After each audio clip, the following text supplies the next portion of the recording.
this if you guys are okay with it.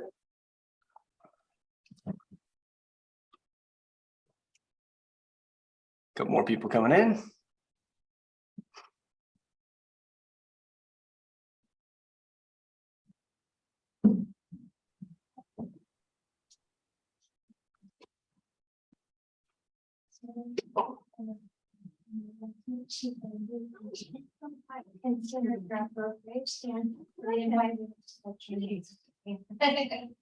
Hi, training room people.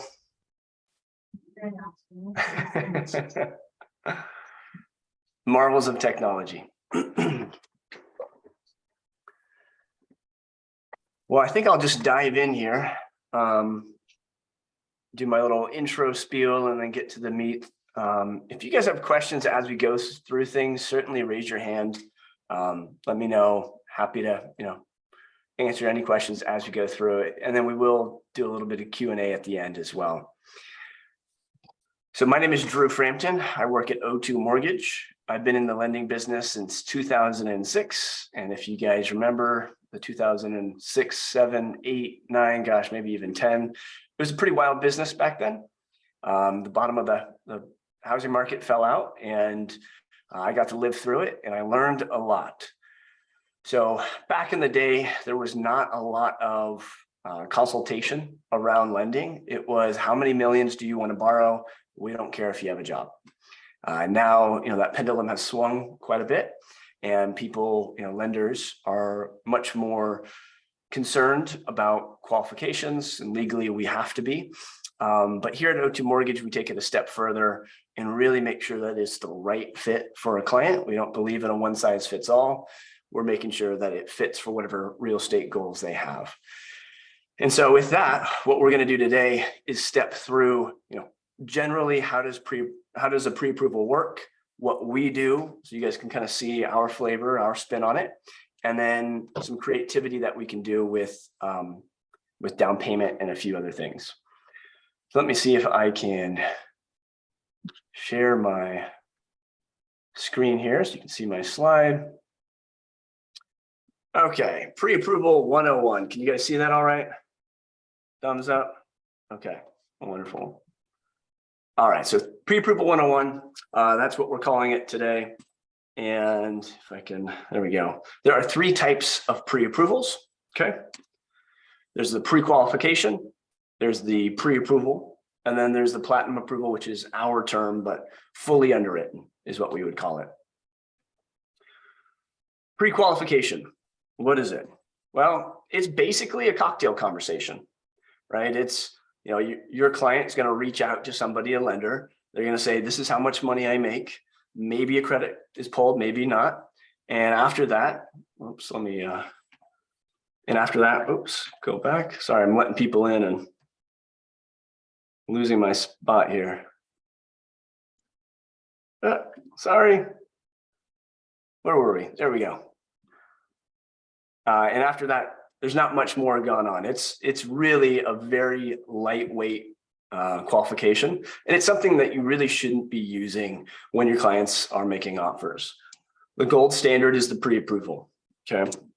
And that's where your clients are going to send every piece of paper, every document known to man that you don't want to share with a stranger, you're going to send it to a lender, right? There's a big old stack of paper. They're going to send it in. And somebody like me, who's a salesperson at the end of the day, is going to review it and say, yes, you qualify, or no, you don't, up to a certain amount. Now that is, kind of the gold standard. There's one additional piece, and on your guys' car contracts, you'll see this is the 3rd option, fully underwritten. My office, we call them platinum approval, just to kind of give it a nice, cute name.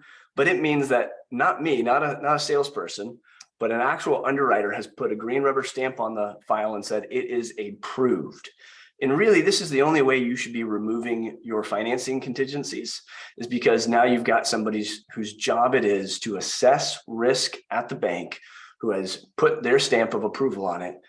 Because somebody like me, unfortunately, I get calls quite a bit. Hey, we were approved or pre-approved. They can't do it now because of some random reason. Can you save the deal? When it's fully underwritten, you're not going to have that issue. Okay. All right. Not all pre-approvals are created equal though. And this is typically if I was in the office with you guys, we have a big whiteboard and we run through how this all works. I'm going to share with you guys what we call the whiteboard now. And you guys see that all right? And those who are in the training room, is it full size? Yeah. Yeah. Okay, fantastic. All right. So this is what we do day in and day out. It's a kind of a way that we're going to show a client. So imagine a client has sent in all their paperwork. We've filled out the application. And now we're going to run through what this actually means for them. Okay, so let's say a client is looking to buy $1 million property. Let's say that they're thinking of putting 20% down, borrowing the remainder, which is $800,000. We'll use a placeholder interest rate of 5%. You don't lock in an interest rate typically at pre-approval. It's once you are in contract. And at this scenario, you are looking at a roughly $4,300 monthly payment. Now, there's not just mortgage, right? There's also your insurance that you're going to have to pay for and your property taxes. So all in, you're looking at this 54 and change number. Okay. And usually somebody will go in and also say, okay, well, do you actually qualify for this? Okay. And there's three things that we're looking at. There's the credit, right? How good is their credit? And typically anything above 800 is excellent.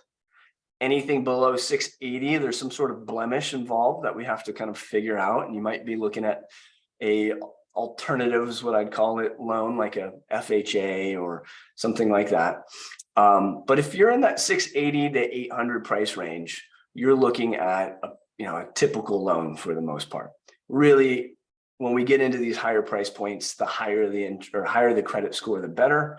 But for today's purposes, we'll just give a broad range of 680 to 800. What a lender is going to do after the credit is you're going to see, do you make enough money to afford the payment or qualify for the payment? And the way we do that is it's called a debt to income ratio. Okay. So on different loan programs, they have different ratios. Let's say this is a jumbo loan. So we're going to do debt to income right around 43%. We're going to take the housing payment, all of their monthly debt that would show up on a credit report. So their utilities, we don't take, right? Their private school that they send their 4 kids to, and it costs them hundreds of thousands of dollars, we don't consider, right? It's the car loan that's on the credit report. It's the student loan that's on the credit report, the credit cards, the monthly balances, all of that. And we're just looking at monthly payments. So we look at the monthly housing expense, the monthly credit report, we add all of that up, and then we take their income. And we don't, I know around here we pay a lot of income tax. We're not considering that. So we're going to look at, let's say this person works at some software company and they make $150,000 a year.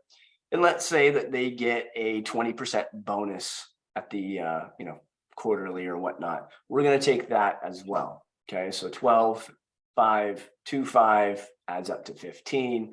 We put this almost 6 over the 15 and we get a percentage. And we would say you qualify, right? The difference though is, are they comfortable with it, right? And this is usually, if a lender will go through this, this is usually where a lender stops. And for me, this is really where we should begin, okay? So if we go back to this scenario here, right, that's how we came up with that $5,400 payment. There's some other things that we need to take in consideration, okay? So one, I am not a CPA, not a tax advisor. I can't give tax advice, right? I get in lots of trouble, but I typically like to at least give you a general idea as a client to figure out if this is going to make tax sense for you. Okay. So let's assume that our client is a single individual and they are just taking the standard deduction. Okay. So they're not itemizing. They're just taking that standard give me number, and that's $12,950. Okay. That means that all of their income, when they're doing their taxes, you fill out your tax form, And then you're able to subtract out that $12,950 to get your adjusted gross income.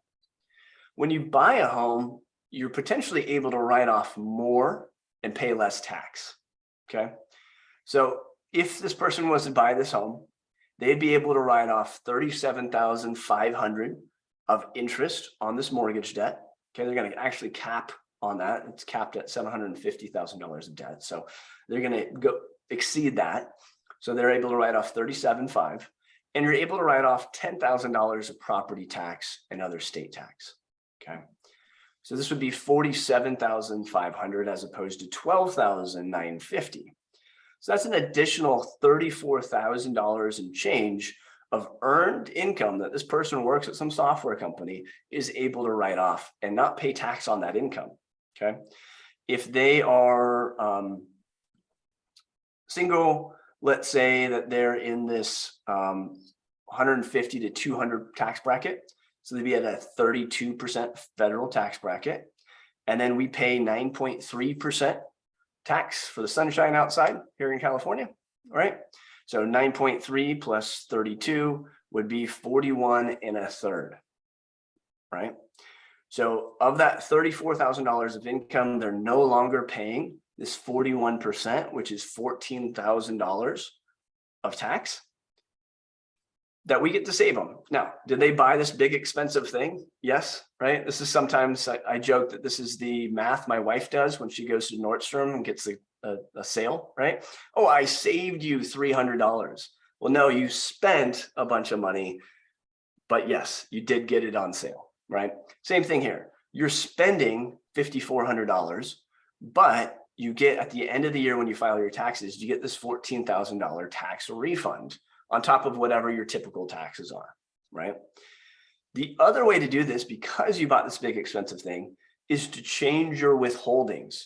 So most of you are 1099 self-employed, right? You guys just do your estimates, but a W-2 employee actually fills out this form, sends it to payroll, and they withhold the appropriate amount of tax every pay period.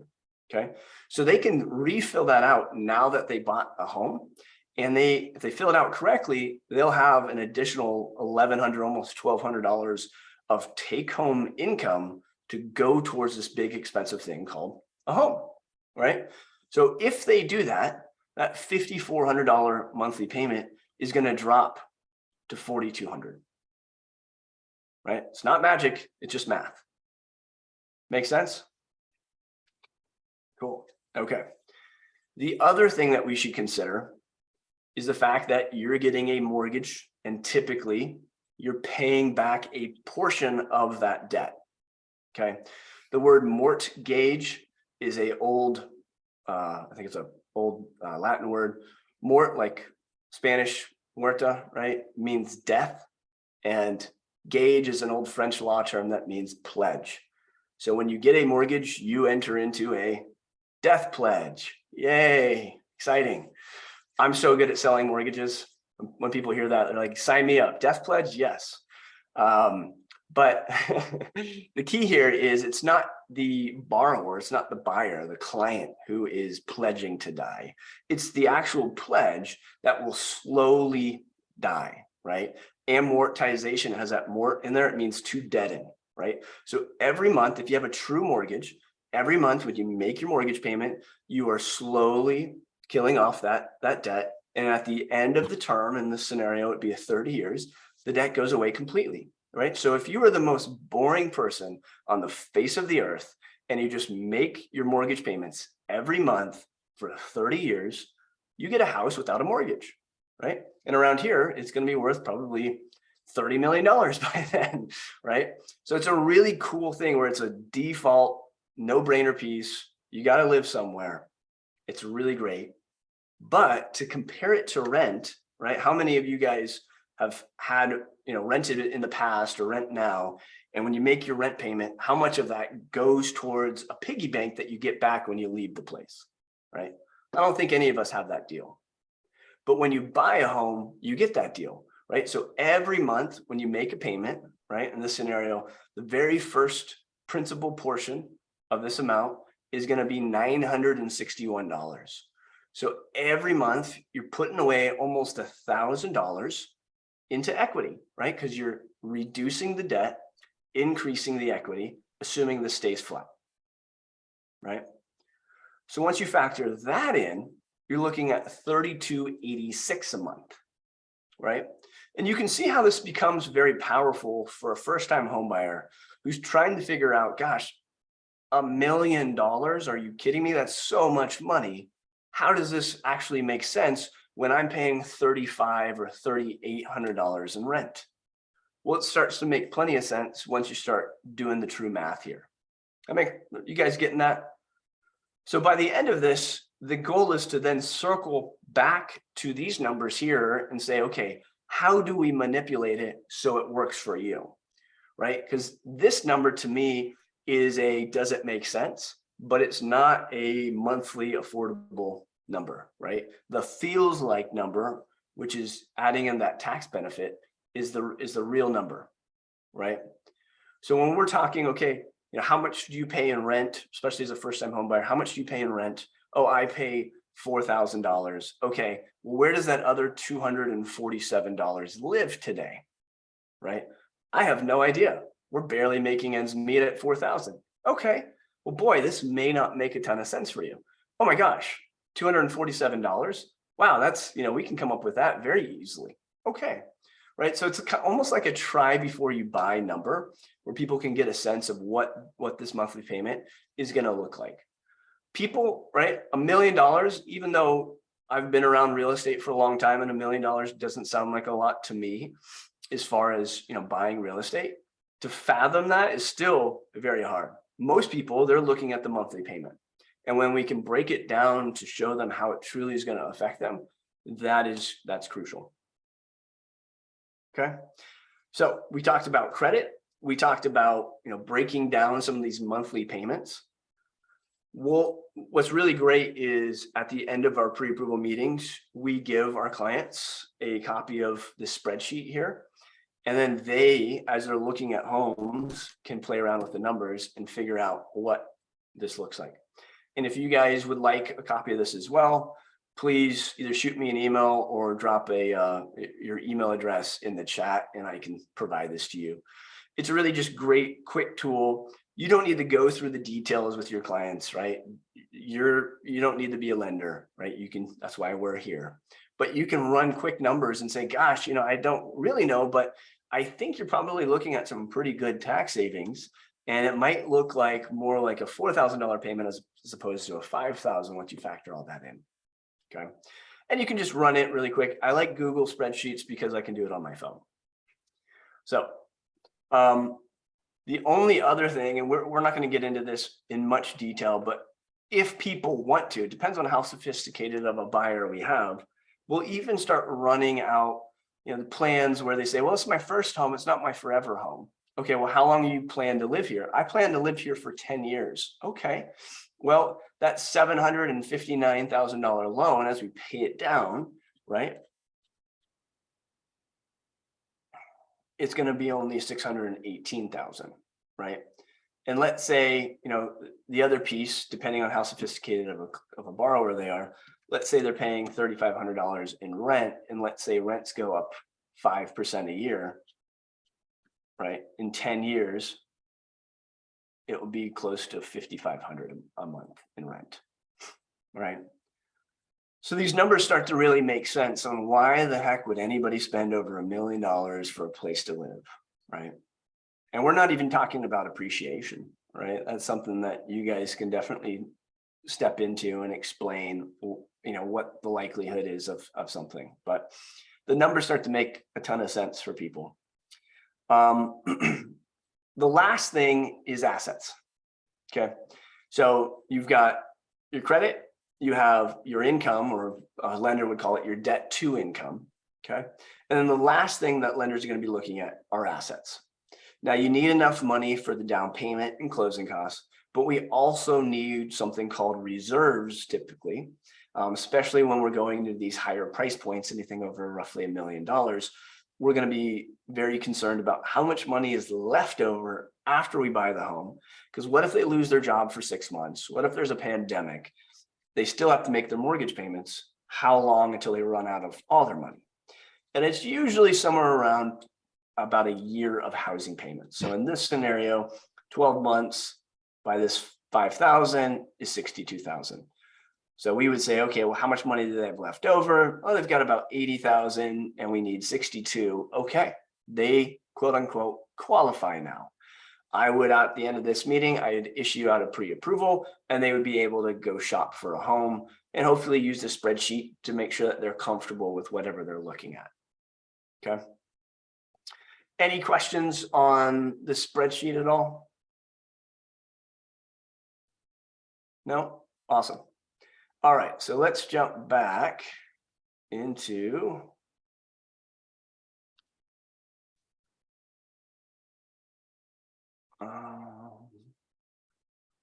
gotta figure out how to navigate through this better.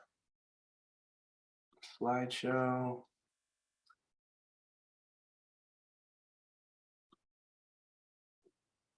And there we go. Okay, so we did what we call the whiteboard. We talked about these. All right, Henry, anybody know what this acronym means or what it stands for?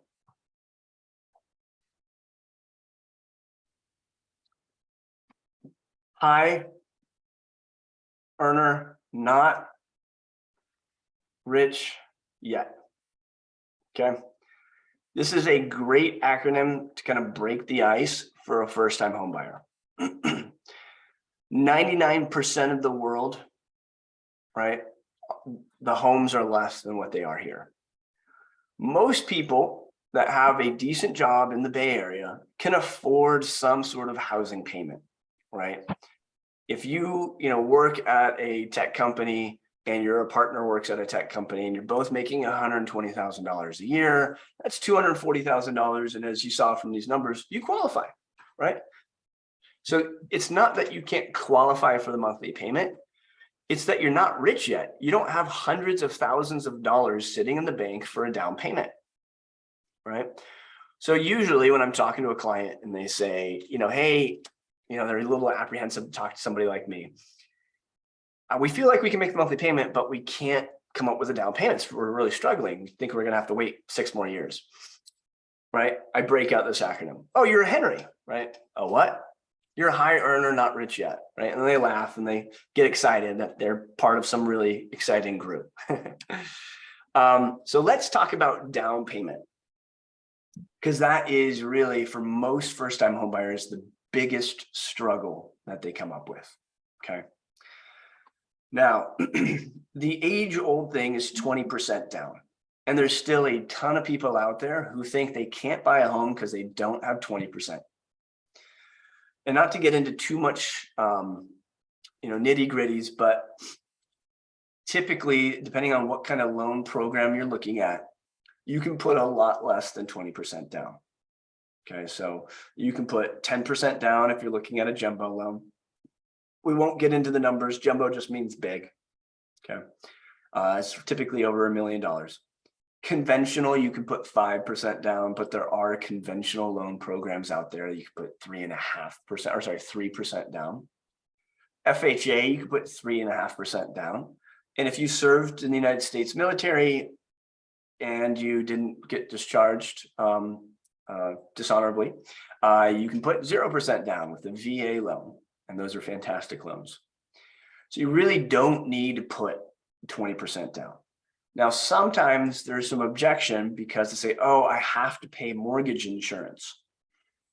Well, back in 2008, when the housing crash happened, there was companies out there providing mortgage insurance and they had to pay out a lot of money. And so mortgage insurance after 2008 was pretty expensive. But today, all that legacy debt, all that legacy expense has really been taken care of now. And it's really inexpensive. I mean, you're looking at maybe $100, $150 more a month in most cases. And that's doable for people who are qualifying for the mortgage. They just can't come up with 20%. Okay. So that's the first thing. Put less money down, right? This isn't necessarily your first time, or your forever home. Get your foot in the door, buy this home, stay in it 5 to 10 years. Your home will appreciate over time. You take that and now you can buy the next home and you'll have likely 20% down. Okay. The big one is Bank of Family. I see that, I mean, almost every other first-time home buyer is getting a gift from family of some sort. And here's something that you may bring up when you're talking to somebody and they say, yeah, I'd love to buy, but I can't. I don't have the down payment. If a family member has equity, which pretty much, I think the over 50 some odd percent of Americans have over 50% equity in their homes that they own, they can take out home equity lines of credit on those homes as well. Okay. So if a mom or dad says, you know, gosh, we have the money, but it's in stock, we really don't want to sell it. Well, you could take out, mom and dad could take out a equity line and give that to their child, and then work out some sort of arrangement so that the monthly payments are taken care of, right? So there's lots of ways that we can get money from family.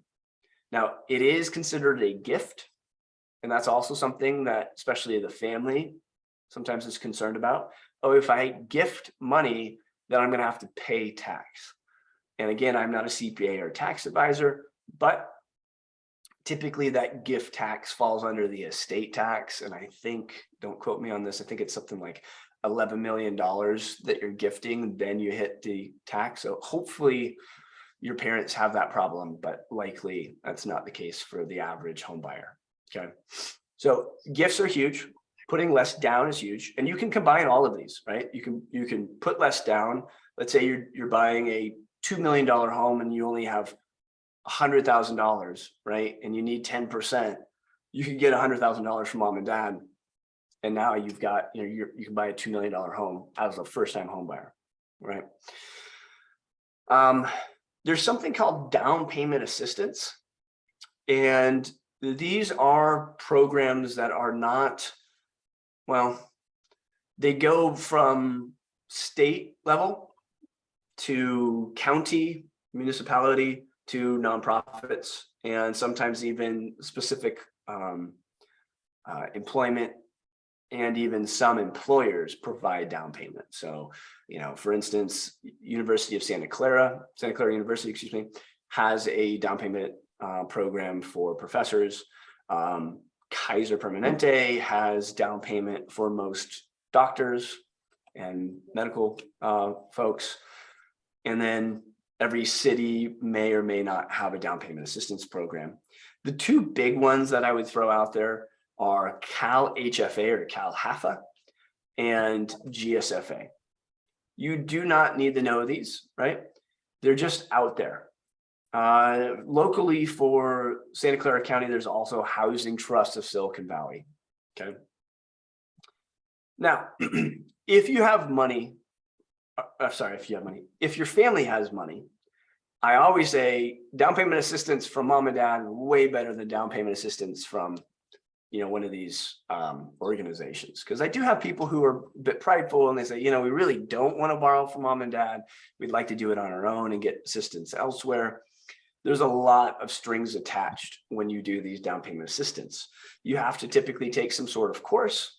There's usually either a higher interest rate on the first mortgages or some sort of equity share or deferred interest. There's sometimes restrictions on selling the home afterwards, especially like below market rate homes.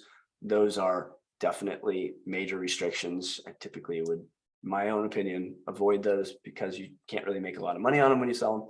But nonetheless, there's a lot of strings attached. Okay. So we usually explain what's out there and then try to come up with other alternatives as well. So a client can look at a couple of different scenarios and come up with what is best for them. Have we done down payment assistance programs and have they worked out beautifully for people? Absolutely. Right. The trouble is a lot of times there's an income limit. So you can't make too much money, but you still have to qualify for the home. And around here, you have to make enough money to qualify for a $1 million home. It's limiting. So I would have thrown out, it's really hard to get into contract with down payment assistance, but it's becoming easier and easier today. Okay. So certainly down payment assistance is a great conversation. And what I would tell you, the advice would be definitely bring it up, right? Oh yeah, I've heard lots of different things. I know somebody who knows about down payment assistance, and send them over to me and my team, because we can, run through and see, what geographic location they're looking at, what's available with their income, their family size, so on and so forth. Okay. And then we already touched on this a little bit, but loans. Okay, so there's some really interesting things these days that we can do with loans to come up with down payment. Now, what I should say is what you can't do is you cannot take a personal loan from a family member. It has to be a gift. But the family member can take an equity line out on their home and then give that money to you. That's fine. Okay. If you have a move-up buyer, they can take a loan out on their home as an equity line and use those funds for the purchase of the next place. So they can potentially buy prior to selling, right? That's a one we use a lot to avoid very expensive things like bridge loans and such. A lot of people have retirement accounts, right? Especially if they're, in their mid to late 30s and beyond. They'll have a decent 401k if they're a wage earner, but maybe they haven't been super diligent at saving for a down payment. You can take a loan against your 401k, and it's typically $50,000 or 50%, whatever is lower. So that will also help get you to the place that you need to be. And then the other piece, and I didn't write it here, but especially for your tech people who get a lot of stock as compensation, they may or may not want to sell, either because they'll be hit with capital gains, or maybe they feel like, gosh, if I sell now, I know we're going to have our great earnings in 3 months and I'm going to lose out on all this potential benefit. These days, what I've seen a lot of are collateral loans where you don't sell your stock, you borrow from it, and then you can use that to purchase your real estate. And those are very easy to do. It's not something that I specifically do, but their financial planner will typically set that up for them. So those are just a couple of creative ways that we can come up with some down payment. I watch TikTok from time to time, and I've seen, take money out on a credit card, and I'll stay away from those, but these are, kind of our go-to. And what I would tell you is, even if people, let's say you knew all of this and you didn't want to, you ran through it all and you explained it like I did, and they still said, you know what, none of that works for me. I would still tell you, connect them with somebody like me, because we can put them on the journey to buy. Right? We can set up a really great plan to say, okay, well, this is what you need. Here's how we're going to do it, and create some sort of blueprint for them. And again, typically the biggest hurdle that first-time home buyers have is this down payment. Awesome. So I got a bunch of comments with you guys's go back to here with your email. So thank you very much. For those who joined later, we went through a spreadsheet, and it's what we use. Sorry, my kids are yelling. So if you guys want that spreadsheet, please drop it in. And please, if you guys have any questions, now's the time to ask.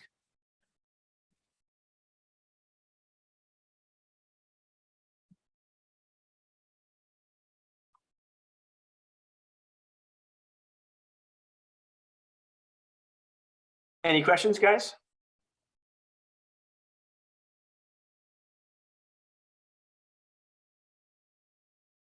Excellent. I think it's JJ. Yes, I'll definitely get that over to you.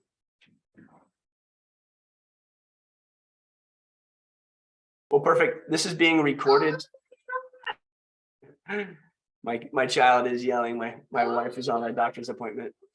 So if you guys have any questions, please let me know, but I'm recording this right now, so I'll send this off to you guys.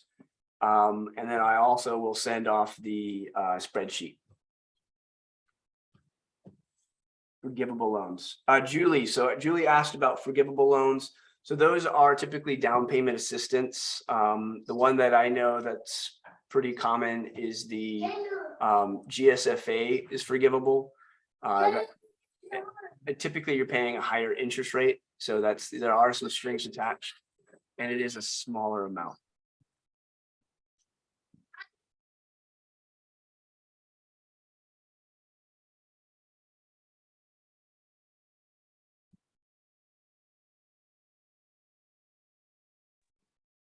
Excellent.